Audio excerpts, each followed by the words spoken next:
नमस्कार साथियों, जय हिंद जय भारत। मैं आपका भरत जोशी। आज बात एक ब्राह्मण पेशवा पर, जिसके बारे में कहा जाता है कि तीतेरी की चाल, बाज की नज़र और बाजीराव की तलवार पर कभी संदेह नहीं किया जाता। ऐसा एक ब्राह्मण योद्धा जिसने 20 साल की उम्र में पेशवाई को चुना और 40 साल की उम्र तक, जब तक वो जिंदा रहे, कई लड़ाइयाँ लड़ी और एक में भी उन्हें हार का सामना नहीं करना पड़ा। एक ऐसा पेशवा जो एक राजपूत राजा के कहने पर अपना भोजन छोड़ करके दिल्ली से बुंदेलखंड पहुंच जाता है और मुगल सेना को भगा करके उस राजा की सहायता करता है। एक ऐसा पेशवा जिसके डर से दिल्ली का सुल्तान अपनी गद्दी दिल्ली छोड़ करके भाग जाता है। आज उस पेशवा बाजीराव बल्लाळ के बारे में बात।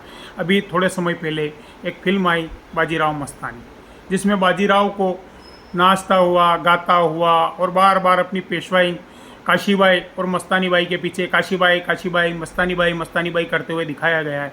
ऐसा कैरेक्टर बाजीराव का नहीं था। बाजीराव बल्लाळ छत्रपति शिवाजी के पेशवाओं में एक थे। कहा जाता है कि बाजीराव जीवन में कभी मुस्कुराए ही नहीं और हमेशा उनकी आंखों में गुस्सा और क्रोध ही रहता था। ऐसे पेशवा को नाचता हुआ दिखाना कहीं न कहीं इन फिल्मी जोकरों की मानसिकता को दर्शाता है। बाजीराव बल्लाळ के बारे में एक कहावत है कि बुंदेलखंड के राजा को जब ज़रूरत पड़ी और उन पर मुगलों ने हमला किया तो उनका सैनिक जब अपनी सहायता के लिए, मदद के लिए पहुंचता है तो भोजन करते रहते हैं। तो वो हाथ धो करके जब खड़े हो जाते हैं तो पेशवाइन कहते हैं कि महाराज भोजन कर लीजिए। तो वो कहते हैं कि नहीं, कल ज़माना ये नहीं कहे कि एक राजपूत राजा ने ब्राह्मण से मदद मांगी और ब्राह्मण भोजन करता रहा। वो दिल्ली से घोड़े लेकर के पुणे की तरफ कूच किया और जो दूरी दोगुनी थी उसे आधे समय में ही पूरा कर उस राजा की मदद की। ऐसे थे बाजीराव।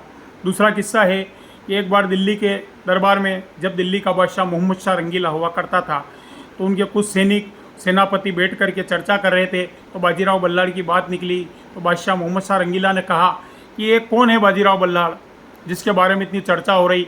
तो उन सैनिकों ने बादशाह को चापलूसी करते हुए उनको ऊंची देते हुए कहा, अरे कुछ नहीं महाराज, ये तो छोटा मोटा आदमी है, आप चाहे जब उसे मसल सकते हो, वो कोई इतनी बात करने के लायक आदमी नहीं है। जब ये खबर पुणे बाजीराव के पास पहुंचती है तो बाजीराव अपने 500 घुड़सवारों के साथ, सिर्फ 500 घुड़सवारों को लेकर दिल्ली की तरफ कूच करते हैं और दिल्ली पहुंचकर जब दिल्ली के बाहर डेरा डालते हैं और यह बात जब मोहम्मद शाह रंगीला के पास जाती है कि बाजीराव दिल्ली पहुंच गया है और उसने दिल्ली के बाहर डेरा डाला है, तो वो जो दिल्ली का बादशाह था मोहम्मद शाह रंगीला, वो दिल्ली छोड़कर भाग जाता है, अपनी गद्दी छोड़कर भाग जाता है और तब तक दिल्ली में आने की हिम्मत नहीं करता है जब तक बाजीराव बल्लाळ वहाँ डेरा डाले रहते थे। एक ऐसा योद्धा जिसके डर से दिल्ली का सुल्तान भाग जाया करता था। एक ऐसा योद्धा जब युद्ध के मैदान में उतरा तो उसे जीत ही जीत मिली।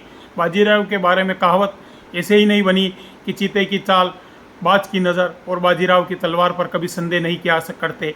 ब्राह्मण जिसने जनेऊ को धारण कर रखा था, लेकिन जिसने जब जब तलवार उठाई युद्ध के मैदान में जीत को ही चुना।